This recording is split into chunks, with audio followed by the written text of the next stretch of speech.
ஒரு அடர்ந்த காட்டில் ஒரு நல்ல மனம் கொண்ட குதிரை வாழ்ந்து கொண்டிருந்தது. அதே காட்டில் ஒரு வலிமையான ஆனால் சாமர்த்தியமான கரடியும் இருந்தது. ஒரு நாள் வேட்டைக்காரர்கள் காட்டுக்குள் வந்தார்கள். பயந்த கரடி குதிரையிடம் உதவி கேட்டது. நண்பா, என்னை மறைத்து காப்பாற்று என்றது கரடி.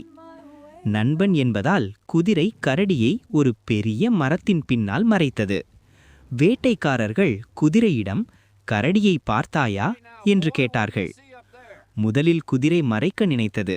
ஆனால் பயந்த குதிரை இறுதியில் கரடி மறைந்திருந்த இடத்தை காட்டிவிட்டது. வேட்டைக்காரர்கள் சென்ற பிறகு கரடி உயிருடன் தப்பித்தது. அது குதிரையிடம் சொன்னது, எதிரி துரோகம் செய்தால் புரியும், ஆனா நண்பன் துரோகம் செய்தால்தான் அதிகம் வலிக்கும். குதிரை தன் தவறை உணர்ந்து வெட்கப்பட்டது. நண்பர்களிடம் துரோகம் செய்யக்கூடாது.